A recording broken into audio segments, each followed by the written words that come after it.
TVN 이슈 공감 초대석, 공감 인터뷰 시간입니다. 더불어민주당의 송영길 의원과 함께하겠습니다. 앞서 말씀드렸는데요. 동북아 평화협력특별위원회 위원장이시기도 하고요. 2차 북미 정상회담 이후 남북관계 3.1운동과 임정식 100주년 의미 여러 가지 좀 이슈에 대해서 한번 얘기를 나눠볼까 합니다. 의원님 모셨습니다. 어서 오십시오. 네, 안녕하십니까. 네. 송영길입니다. 자, 요즘 많이 바쁘시죠? 네네. 아이고, 우선 정말 미세먼지 때문에 너무 죄송합니다. 국민 여러분께. 네. 저도 여당의 국회의원의 한 사람으로서 어떤 이 대책을 만들고 미세먼지 저감을 위해 최선을 다하겠습니다. 네, 정부에서도 오늘 계속해서 미세먼지 대책 발표를 하고 있는데요. 네. 실효성 있는 대책이 빨리 나왔으면 하는 네, 이건 아무튼 중국, 몽골, 북한 다 같이 협력해서 공동으로 정보를 공유하고 강력하게 대처해야 됩니다. 네.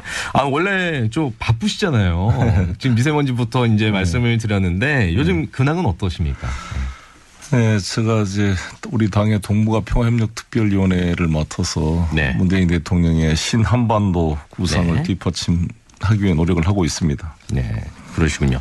자, 최근 근황을 들었는데요. 한번 또 특별한 행사가 있었기 때문에 한번 그 내용 좀 들어보겠습니다. 네. 위촉장 성명 송영길 윗사람을 동북아 평화협력특별위원회 위원장으로 위촉합니다. 위원회가 이런 중요한 시기를 맞이해서 좋은 활동 해주시기 바라고 여기 오신 분들 보니까 저력과 그 평화를 바라는 그런 마음이 실려 있는 거라고 생각됩니다. 다시 한번 축하드립니다. 네, 무슨 지금 음성인지 혹시 기억나십니까? 네. 저게 이제 이해찬 대표께서 지난 전당대회 저하고 경쟁을 했지 않았습니까?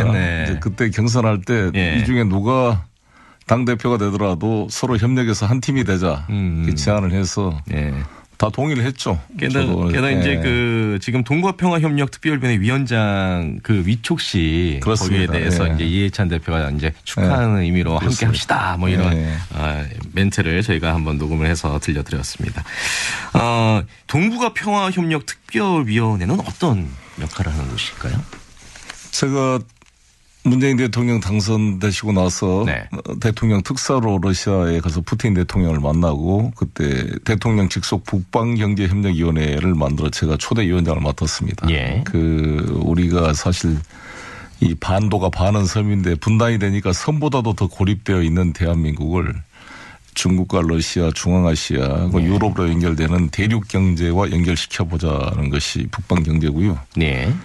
동북아 평화라는 것은 문재인 대통령께서 말씀하신 남북한 한반도 협력을 통해서 동북아를 경제적 공동 번영체로 만들어 보자 이런 취지입니다. 예, 그렇습니다. 자, 말씀 중에 이제 북미 정상회담과 관련해서 얘기를 나눠봐야 될 것 같은데요. 동북아 평화협력특별위원회가 바로 또 그런 부분과 굉장히 가까운 일을 하고 있기 때문에 얘기 안 할 수 없을 것 같습니다. 네. 결과에서는 매우 아쉽지만 그동안 북미 양국이 대화를 통해 이룬 매우 중요한 성과들을 확인할 수 있었습니다. 우리는 양국이 대화를 계속해 나가길 바라고 양 정상이 빠른 시일 내에 다시 만나 이번에 미뤄진 타결을 이뤄내길 기대합니다. 네, 지난 4일 이틀 전입니다. 국가안전보장회의 NSC 전체 회의 중에서 문재인 대통령의 모두 발언 일부를 좀 들어보셨는데요.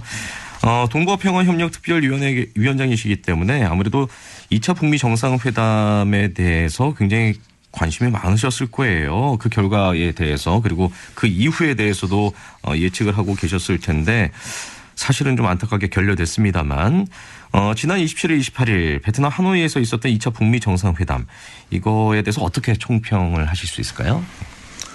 네, 아쉬움이 남지만 실패한 회담이라기보다는 성공을 위해서 한 번 또 한 텀 좀 쉬는 이 성과는 있었던 회담이다 이렇게 평가해야 될 것 같습니다. 또 미국, 북한 양측도 지금 이 회담에 대해서 이렇게 서로 비난하거나 이런 게 아니라 아쉽지만 성과는 있었다. 앞으로 대화는 계속하겠다 이러한 입장을 가지고 있기 때문에 해가고 우리가 사실 사람이 직접 만나서 얼굴 보고 차를 마시고 대화를 해보면 다르잖아요. 그렇죠. 뭐 예. 우리 일반인도 마찬가지고 네. 국가의 정상들도 예.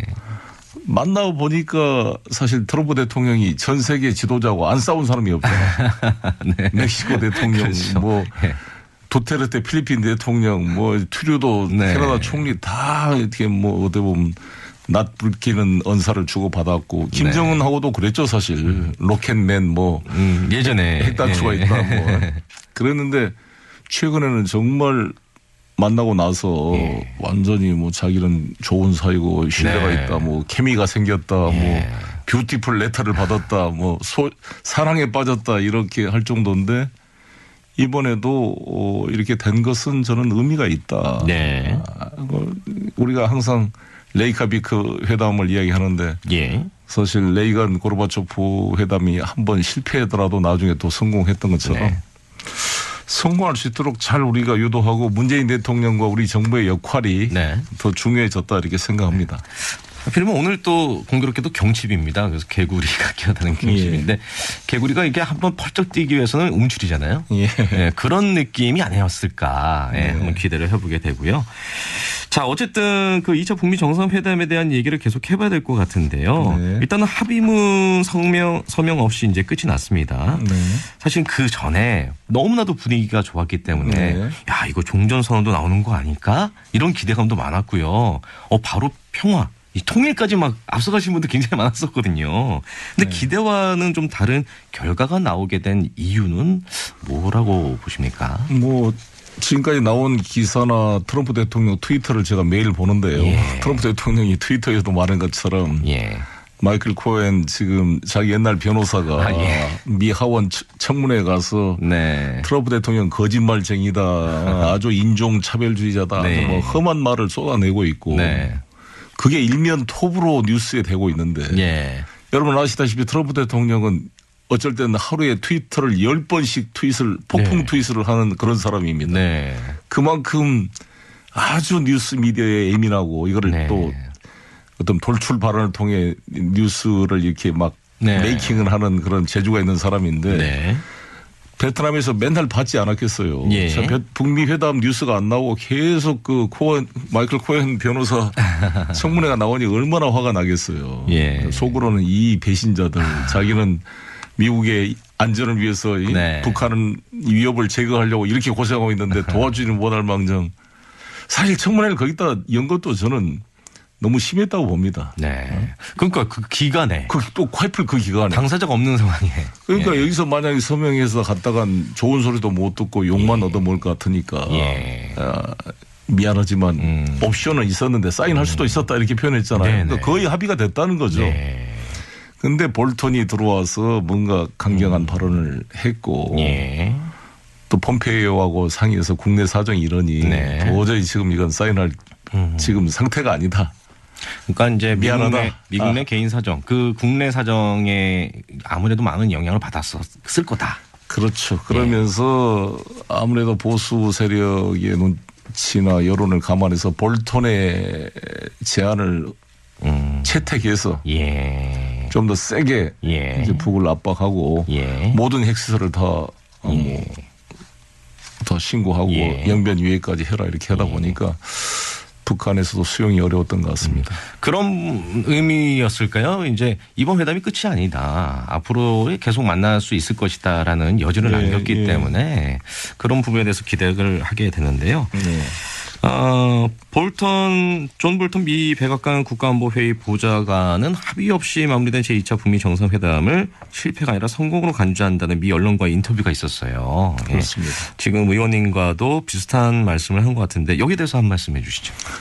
근데 성공을 어떻게 보느냐의 차이가 있는데 보수적인 언론 또 예. 우리나라도 마찬가지고 예. 미국도 그런 쪽은 자리를 박차고 나와서 사인 안 한 게 성공이었다 이렇게 이야기하고 있고 예. 좀 긍정적으로 회담의 성공을 바라는 측은 상당히 내용적으로 많이 합의가 됐고 네. 또 두 번의 만남을 통해서 직접적인 이해도가 높아졌기 때문에 네. 비록 합의는 못했지만 예. 의미 있는 공감대를 이뤘다 이런 네. 면에서 평가하는 것 같습니다. 예. 그런데 이제 제가 봤을 때는 영변 핵시설을 보수적인 분들은 깡통에 불과하고 네. 다 새로운 시설을 비밀리에 숨겨놨다. 예. 이제 이렇게 주장하는 거고 객관적으로 봤을 때 영변 북한이 경제 제재 속에 영변 핵시설 규모만큼의 비밀 시설을 만들 어떤 능력이 됐겠느냐. 여력이 없는 상황에서. 여력도 없고 그 영변 핵시설이 또 많이 확장이 됐거든요. 그래서 중국 전문가들은 거의 80~90%다. 네. 전체 핵에라고 말한 분도 있고 시그프리드 해커 박사 미국 그 핵 전문 박사는 거기를 한번 방문했잖아요. 네. 거기도 한 70% 정도가 된다. 전체 핵에. 그렇기 때문에 저는 그 영변 핵시설 폐기가 의미 있는 일이었다고 봅니다. 더구나 쇼만 하겠다는 게 아니라 직접 미국의 핵 전문가와 북한 핵 전문가가 공동 참관하는 데서 돌이킬 수 없도록 불가역적으로 폐기하겠다고 한 것은 아주 김정은으로서는 파격적 제안 지금까지에 비해서 그러면 체제 해제 5개 정도는 해줄 수 있었다고 저는 생각하거든요. 나머지 전체는 평화협정과 교환을 하려고 그러겠죠. 북이. 그렇잖아요. 이 제재는 추가 미사일 발사 때문에 생긴 거니까 지금 발사 실험도 안 하고 있고 그렇잖아요. 그러니까 저는 충분히 교환이 가능한 것이었는데 그러면 그 다음 거에 대해서는 스케줄을 합의하면 되는 거잖아요. 그렇죠. 보수적인 분들은 이것만 똑 띄워먹고 이제 핵 보유를 기정사실할 거냐는 염려가 계시지만 그거는 다음 스케줄을 하면 되는 거죠. 그러니까 지금 북미 간의 신뢰 수준으로 봤을 때 그 정도면 의미가 있다라고 말한 이영호 북한 외교부 장관의 지적이 저는 일리가 있는 면이 있다 이렇게 봅니다. 딱 그 무조건 뭐 경제 협력을 풀어달라, 경제 제재를 풀어달라 이런 것도 아니고 거기에 대해서 또 경제 협력 일부분을 또 풀어주고 단계적으로 한다면은 가능할 수 있지 않을까라는 그렇습니다. 말씀이신 거죠. 그리고 사실 저는 일관되게 주장한 게 인류가 핵보다는 미세먼지 지구 온난화로 망할 것이다 이렇게 생각합니다. 그렇잖아요. 핵이라는 것은 우리가 핵 원자력 발전소가 3군데 났어요. 체르노빌하고 저희 미국 한 섬하고 저희 후쿠시마 났는데요. 그건 그 지역만 문제지. 이 미세먼지 지구 온난화는 아예 도망갈 데가 없잖아요. 가장 큰 문제는 전 지구를 뒤엎고 중국, 우리 한국 지금 어린 아이들 정말 얼마나 걱정됩니까. 그래서 정말 저는 북핵 문제 빨리 처리하고 지구 온난화 이런 미세먼지 대책을 같이 만들어야 된다 이렇게 생각합니다. 잠시 후에 계속해서 얘기를 나눠보도록 하겠습니다. 네, TVN 이슈 공감. 오늘은 공감 초대석으로 더불어민주당의 송영길 의원님과 함께하고 있습니다. 많은 분들이 문자로 참여를 해주고 계신데요. 0068님 미세먼지를 뚫고 열심히 활동하는 모습 보기 좋습니다. 의원님 화이팅입니다. 이렇게 또 문자 주셨고요. 그리고 3120님은 앞으로 우리나라의 미래가 북한과 더불어 갈 수 있는 그날이 빨리 왔으면 좋겠네요. 라는 의견 주셨고요. 1471님. 자, 의원님 뚝심 있고 깨끗한 정치에 열정을 다하시는 의원님께 박수를 보내며 국민을 받드는 정치에 솔선수범하시길 기원하겠습니다. 이런 의견도 주셨네요. 1039님은 음주운전 처벌, 음주운전은 무조건 면허 취소에 면허 자격 정지, 10년 차량 압수하고 벌금 최소 5천만 원 이런 등등의 강력한 처벌이 필요하다는 의견도 함께 주셨습니다. 요즘 음주운전도 또 문제가 많이 있으니까요. 송영길 의원님. 자, 저희가 북미 정상회담 이후에 대한 얘기를 좀 하다 말았었는데요. 우리 정부도 이 결렬된 2차 북미 정상회담에 대해서 대응 방안을 논의 중인 것으로 알고 있는데 우리 정부가 어떤 역할을 해야 할까요? 일단 김도훈 대표가 지금 미국을 갔습니다. 이동훈 대표가 가서 지금 비건과 아마 회담을 할 거고요. 좀 미국과 긴밀한 정상회담 내용을 좀 상의한 이후에 대통령께서 말씀했던 것처럼 개성공단과 금강산 재개 방안을 미국과 합의를 해야 된다 봅니다. 그 어떤 뭘 좀 하나 가지고 협상 카드를 줘야 그걸 가지고 저는 이제 김정은 위원장을 만나서 좀 뭔가 양중재 역할을 할 수 있지 않을까 이렇게 생각이 들고요. 저는 양쪽이 계속 지금 대화의 의지를 가지고 있기 때문에 좀 대화가 될 거로 보여지고 특히 김정은 위원장이 지금 모스크바를 방문해서 푸틴을 만날 예정으로 되어 있습니다. 시진핑 주석과 푸틴 대통령이 올해 안에 평양과 서울을 다 방문할 겁니다. 대략 일정이. 그래서 이 과정에서 중국과 러시아의 역할이 또 중요하기 때문에 우리 대한민국은 미국과의 긴밀한 협의를 하되 중국 러시아의 관계도 잘 풀어가야 된다고 봅니다. 네, 그렇습니다. 자, 사실 그 2차 북미 정상회담을 지켜보면서 많은 우리 국민들은 개성공단과 금강산 관광이 재개되지 않을까 하는 기대를 많이 했었거든요. 네. 당분간은 그러면 재개는 좀 어렵겠죠? 아니 저는 될 수 있다고 봅니다. 그런 확신을 가지고 계속 예. 같이 이걸 예. 그 양 당사자가 합의했던 거 사인 안 했지만 그 예. 내용을 좀 더 발전시켜서 네. 좀 조정할 필요가 있다고 생각합니다. 예. 자, 북미 남북의 원활한 관계를 위해서 정부와 정치권에서 어떤 노력이 필요하겠습니까? 정치권에선 어떤 노력이 필요하겠습니까? 그러니까 정치권에서 막 그 나경원 대표께서 무슨 평화 사기극이다 이런 표현하는데 저는 네. 국회의원 정도 되면 좀 나라를 걱정하는 마음에서 여당과 정부를 비판할 수는 있지만 네. 좀 잘 되라고 비판했으면 좋겠고 네. 망해버려라 안 돼버려라 잘 됐다 이런 식의 대안이면 그러면 도대체 이명박 박근혜 정부 때 뭐 했어요? 계속 미사일 쏘고 발사하고 그런 이야기잖아요. 네. 이번에 황교안 대표도 핵시설 숨겨진 거에 대해서 비판을 했는데 네. 이 핵시설이 이명박 박근혜 정부 때부터 추진 안 됐겠어요? 네. 갑자기 문재인 정부 2년 만에 만들어진 시설입니까 이게? 네. 그렇게 그것도 그 내용도 개념이 또 차이가 있기 때문에 정확하게 정보를 들어봐야 되는 문제이기 때문에 네. 꼭 일본 아베 신조나 이쪽 총리가 남북회담이 안 되기를 불감청 고선으로 바라고 있잖아요. 예. 볼턴은 아주 친일적인 사람입니다. 일본과 긴밀하게 관련이 있는 사람으로 알려져 있습니다. 그러니까 이러한 항상 남북 간의 분단과 이 대립을 바라는 일본의 논리에 같이 부화내동해서는 안 된다고 보여지고요. 네. 저는 뭔가 이거를 접점을 찾아서 예. 평화로 가게 만들어야 된다고 생각이 들고요. 우리 국민의 시선으로 봤을 때는 이런 여야가 서로 다른 의견을 내놓기보다는 서로 협력을 해서 함께 의견을 공유를 해서 내놓는 도출하는 그런 모습이 가장 좋지 않을까 하는 바람이 그렇습니다. 이제 국회가 당이 열리으니까요. 예. 뭐 정부 비판할 거 있으면 국회에서 비판하시고 예. 또 그렇게 하시겠죠. 네, 알겠습니다. 기대해 보겠습니다. 자, 공감 초대석 더불어민주당 송영길 의원과 함께하고 있습니다. 조선의 독립국임과 조선인의 자주민임을 선언하노라. 수령신 여성 독립 운동가들에 대한 이야기를 나눈 작품이거든요. 우리에게 자유는 이 영화를 보시고 가슴속에 많은 울림이 있었으면 하는 바람입니다. 대한독립 만세! 자, 지금 들으신 내용은요, 영화 1919 1919 유관순의 그녀들의 조국이라는 영상, 홍보 영상 중에 신상민 감독 컷을 좀 들어보시는데요. 최근 국회에서 이 영화 시사회를 주최하셨더라고요. 네. 어떤 취지에서 시사회를 계획하게 되셨는지요? 예. 지금 3.1운동 100주년을 맞이해서 예. 지금 한거라고 이제 유관순 열사를 다루는 이제 영화가 나와 있고요. 네. 이것은 영화는 아니지만 다큐멘터리 영화입니다. 네. 좀 더 실제 기록을 기초로 해서 네. 만든 영화인데 아주 의미가 있어서 제가 이제 그 만드신 분들을 네. 좀 제가 도와준 거죠. 네. 그렇군요. 그 영상 직접 같이 보신 의원님들은 어떻게 평가하시던가요? 저도 울면서 봤는데 예. 물론 이제 제작비가 아주 적게 들어서 네. 크게 완성도가 예, 거기에 대한 이제 찬반이 있습니다만 예. 다큐멘터리 영화 가지고 있는 또 사실적인 그렇죠. 감동이 있었고요. 예.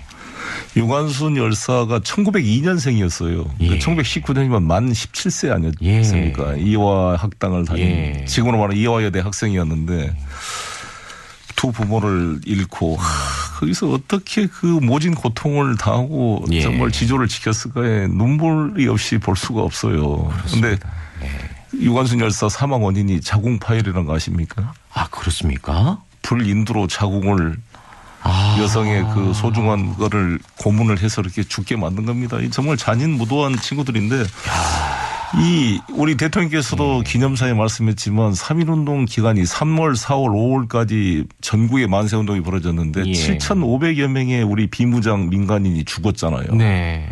일본인은 단 한 명도 안 죽었어요 그때. 네. 그런데 이번에 일본 외교부에서 3.1운동 100주년을 맞이해서 일본인들한테 한국 여행 금지를 한번 하려고 생각했다는 거 아닙니까? 예. 그 일제시대 그 잔인한 우리 예. 백성을 7,500명을 죽였는데도 우리는 단 한 명의 일본인 민간인을 안 죽였는데. 네. 이런 오해를 하고 있는 겁니다. 그래서 정말 일본인들이 숫자를 가지고 뭐 항의했다는데 그러기 전에 반성을 해야죠. 참여를 해야죠. 어떻게 빈구장 평화 시위를 하는 사람들 17살짜리 어린 소녀를 데려다가 이렇게 고문해 죽인 이 무도함이 있습니까? 맞습니다. 이거를 우리 국민들이 보고 저는 호사카 유지 그 일본인 교수 있잖아요. 네네. 이제 우리 한국계 되신 분이죠. 세종대 교수. 그분을 특별히 제가 모셨어요. 말씀 잘 하시더라고요. 그래서 좀 이런 건 일본어로 더빙을 하든지 그 통역 그 자막을 달아서 일본인들이 보게 해야 된다. 그런 걸 앞으로 좀 해보려고 합니다. 일본들의 정확한 역사를 알고 반성하고 사죄할 건 사죄하고 사죄하는 게 어렵습니까? 그게 왜 어려운지 모르겠어요 저는. 저희는 그냥 잘못한 거 미안합니다 한마디를 할 수 있는 거잖아요. 진심을 담아서. 그게 안 된다는 게 이해가 안 되는데요. 어쨌든 이번에 유관순 열사에 대해서 이제 계속해서 얘기를 하고 조명을 하게 됐는데요. 문제는 또 서훈 부분도 있었습니다. 저희가 아까 사인도 저는 그런 내용이 몰랐는데 서훈도 그저 기존에는 3등급을 받으셔가지고 많은 분들이 모르셨거든요. 깜짝 놀랐어요. 이번에 상향했죠. 네, 했습니다. 건국훈장에서 너무 다행이에요. 다행히 만시지탄입니다. 지금이라도 이게 다행이라고 생각을 하는데 문제는 유관순 열사뿐만이 아닐 거라는 생각이 드는 겁니다. 그렇습니다. 그래서 그런 많은 분들을 발굴을 해서 또 남북이 분단되어 있다 보니까 이념 문제로 우리 죽산 조봉암 선생은 정말 일제 한거를 하고 옥살이도 하신 분인데 지금 아직도 독립유공자 안 되고 있어요. 여러 가지 이런 것들 빨리 좀 김원봉도 논란이 되고 있습니다만 여러 가지 논란이 되고 있는 부분들이 풀어줘야 되지 않을까. 그래서 이제 이런 부분에서 서훈법에 대한 개정이 필요하지 않느냐라는 주장도 있는데 여기에 대해서는 어떻게 생각하십니까? 그래서 이 저평가된 독립유공자에 대해서 국무회의 심의를 거쳐 대통령이 서훈 변경을 할 수 있도록 그런 개정할 필요가 있다고 생각을 합니다. 그리고 여성들이 너무 적어요, 숫자가. 여성 수가요. 아니, 남성이 10,000명이 넘다 하는데, 그럼 그 남성을 뒷받침한 그 아내들. 또 사실상 같이 공동으로 유공자로 될 수 있는 거라고 보는데. 근데 이제 또 기간이 굉장히 많이 세월이 지났기 때문에 그걸 또 입증하는 부분도 굉장히 어려움이 있지 않을까 하는 걱정도 되네요. 아무튼 적국 여성 독립운동가들을 발굴을 해야 된다고 봅니다. 오늘 김희선 전 의원님이 아주 그 역할을 열심히 하고 있습니다. 알겠습니다. 자, 6035님은 미세먼지 음주운전 문제는 국민의 한 사람으로서 나 하나쯤은 괜찮겠지가 아니고 나부터 실천을 해서 우리 모두 지혜롭게 헤쳐나가야지 않을까 생각합니다. 그래서 미세먼지 부분 얘기해 주셨는데 미세먼지도 전문가시면서요. 제가 정말 기후 변화에 대한 관심이 많고요. 제가 몽골 울란바토르를 작년에 다녀왔는데 그 숨쉬기 어렵고 제가 북경 칭화대학에서 1년 2014년에 살았는데 그 북경과 울란바토르가 지금 서울로 그대로 이제 별 차이가 없이 지금 되고 있는 것 같습니다. 그렇군요. 그래서 대통령께서 한중간에 긴밀 협의를 지시했는데 그거 아주 필요하다고 봅니다. 그래서 중국과 한국, 몽골, 북한이 누구 책임이냐고 서로 비난을 넘어서 일단 원인 규명을 하기 위해 정보를 공유하고 거기에 따른 해야 될 역할을 분담을 해서 공동 노력하고 몽골의 그런 그 사막화를 막는 역할을 해야 되고요. 우리 국내에서는 저는 석탄 화력 발전소를 신속하게 줄여 나가야 된다고 봅니다. 우리나라 61개가 있어요. 그중에 30개가 충청남도에 모여 있습니다. 양승조 지사께서 보령 화력 빨리 없애라는데 저 100% 동의합니다. 보령 화력 1, 2호기 저거 35년이 다 되겠어요. 이런 거를 줄여 나가고 재생에너지 비율을 높여 나가고 그래서 지금 원자력 그 발전 논란도 있습니다만 장기적으로는 이제 탈원전으로 가되 일단 원자력이 일정 기간 동안 불가피하게 필요하기 때문에 같이 재생에너지 비율을 높이는데 우선적으로 없애야 될 것은 석탄 화력이다. 이렇게 생각합니다. 그래서 좀 전에 속보에서도 나왔습니다. 30년 이상 된 석탄 화력 발전소를 이제 폐기하는 쪽으로 가겠다라는 속보가 나와 있었습니다. 만시지탄입니다. 원래부터 있어야 되죠. 그렇습니다. 자, 공감 초대서 오늘 더불어민주당의 송영길 의원님과 아주 소중한 얘기를 나누는데요. 다음에 또 혹시 저희가 모실 수 있다면 시간 좀 내주시겠습니까? 네. 알겠습니다. 좀 부탁드리겠습니다. 오늘 귀중한 소중한 시간 내주셔서 감사합니다. 아이고 미세먼지 와중에 정말 안전운전 하시기 바라겠습니다. 우리 교통가족이 또 염려를 해주시는 송영길 의원이었습니다. 오늘 와서 고맙습니다. 감사합니다.